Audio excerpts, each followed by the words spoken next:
Hoon summed up is pretty much the most disastrously underrated anime I have ever watched. There's only like a couple thousand people watching this anime right now. But here's the thing that really catches my eye. 7 out of 10, guys. This is really a must watch. If you're looking for something new, it's a clash between just having a great time, but in the background, what you don't see is Kirio's pain and suffering. And that's what brings it, that's what makes it so fucking such a great watch. You know, episode 1, 2, 3, all the way up to episode 11, you meet these two characters named Nami and Amy. And they're just a couple of goofballs saying the weirdest shit, doing the weirdest shit, talking about Kirio, creating this Kirio fan club, all around positive energy. Everything is just happy and a bloom of roses. The sun is rising. Everything's fantastic between them.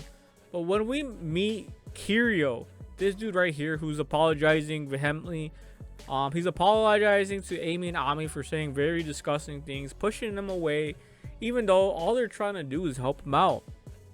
This episode gets really dark, really deep, as Kirio wanted to self-delete, in which case it was like, damn, I'm thinking like, holy shit, they're really going there. Even in the beginning, there's a viewer discretion for it as well.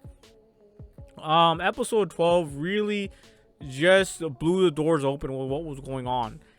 Like I was saying, episodes 1 through 11, they're having a great time, but in the background, Kirio is secretly suffering, and I am no stranger to suffering while everybody else is having a good time. And that's the sad thing about life. That's the sad thing about reality, is that even though you're having a good time, yeah, sure, you're having a great time, life is good, or maybe you're the one who's not having a good time, but everyone else is having a good fucking time. You are secretly suffering, maybe through bullying, you lost a friend, you lost a family member like a mom or dad, etc. You're probably going through some grieving or something, just something is fucking you up in the mind right now, or you just can't drag and drop something on a fucking web browser because you're not smart enough to figure it out. Anyways, this was just incredibly just well done. I just love, and that's the thing too, right? This was cringy as fuck. I cannot lie to you guys. Like, there was like a whole musical number. And this is when like Kirio was like about to jump, bro. I shit you not. Kirio was about to jump, but then Amy, you can see here, Amy and Nami just being weird as fuck again. But no, just right, he was about to jump. Like these two, like they just like started singing. You can see this dude right here in the back. He's got like a guitar and shit. Like it was just such an oddball episode. Like it really was.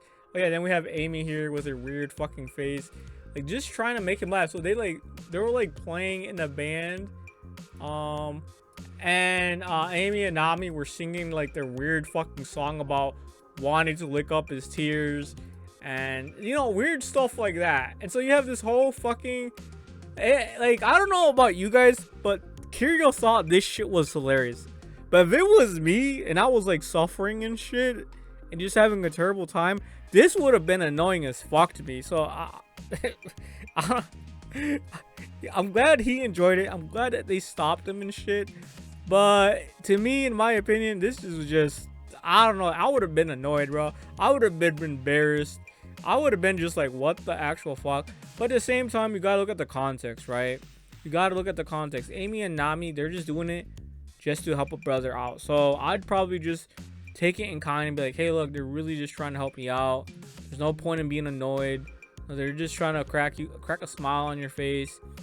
You can see here, this is when after they made up.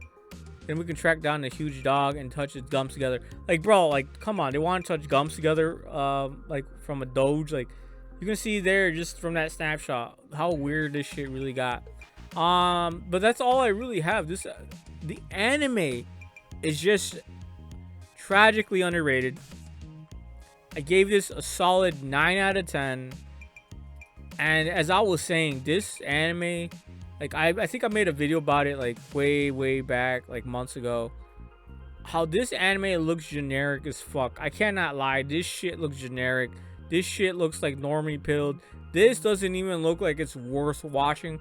But I'm gonna tell you right now, once you start watching it, you're gonna fall in love with it. I guarantee you, you're gonna fall in love with it. 9 out of 10 says a lot. If that doesn't convince you of how high of a score I gave it, maybe you don't think, maybe I'm wrong. How about you go watch it and try to prove me wrong and see if you actually hated it.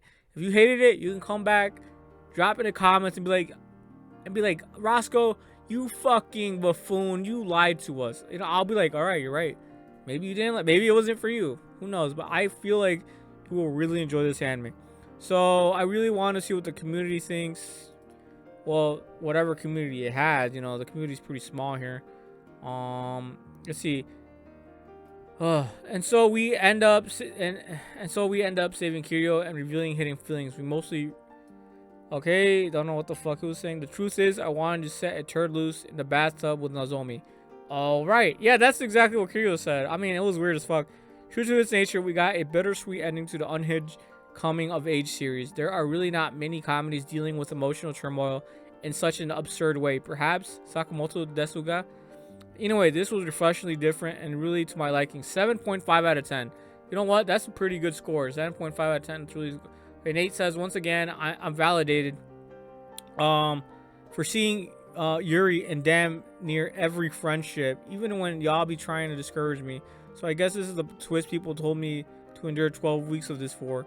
And while I did feel good to be vindicated, it didn't make up for 90% of the show being hard to watch. Shouldn't have been Yuri from the jump. Oh, it's because he just wants it to be Yuri, but whatever. You know, Yuri is not a reality thing in Japan. They don't like same-sex marriage. The last 3 episodes, that's why it's put a lot into anime, because it's not something you can actually do. You know what I'm saying? So it's just one of those things. The last 3 episodes where we start seeing the real Kirio, not just the girls' idolized version, were easily the best part of the story, and I like the mental health stuff. But the crude humor and overall narrative just weren't for me. Only so many shit and piss jokes I can handle, man. I mean, I thought it was funny. I mean, if you can't take jokes that well, then yeah, I can see why you would be a little bit perturbed. I'm sure some people out there will love this because it does try to do some things differently, but didn't land for me at all. I always saw this as the background noise seasonal. Eiko's ED was the best part for me. So glad my girl got to make her any song debut. Yeah, I mean, not for everyone. You know, that's just how anime is. That's why there's so many anime.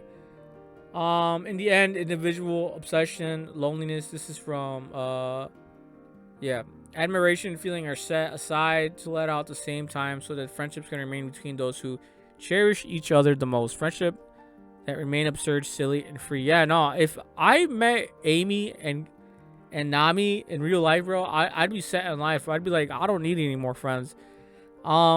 Disgusting ending, and I love it. It has its wholesome moments, mostly bloody disgusting.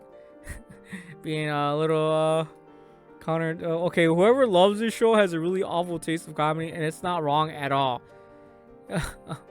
Chikyo no Osokana Ponchan's absurd writing has successfully made me laugh since episode 2, and of course, shout out to Shion Wakayama and Nine Hide for their chemistry.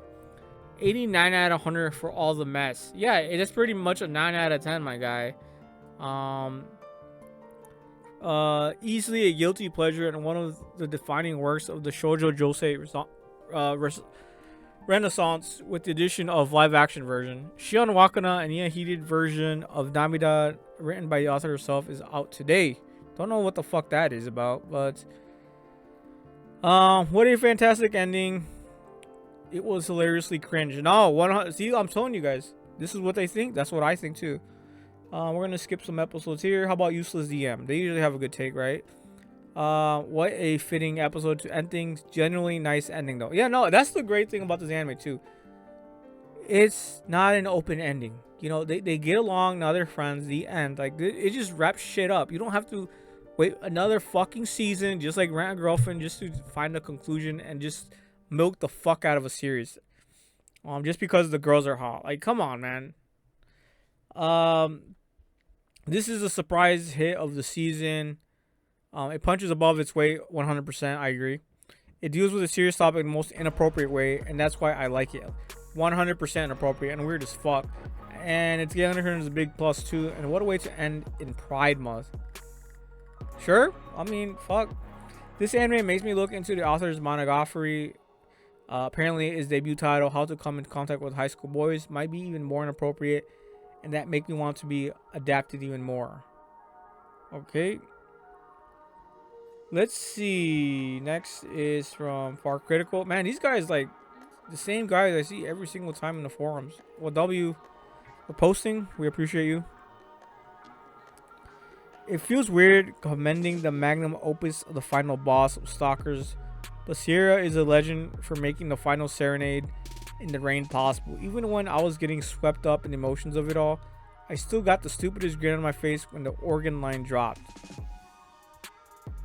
Sarah, big W, man. Really unique premise with a solid execution. But I'm probably going to remember Amy's sheer unhinged factor the most, and Manda is still the MVP, 100%. But I'm gonna leave it up to you guys in the comments what you guys think. I think this is like the most generic looking anime that is a true gem in the rough. And yeah, we got a confession here.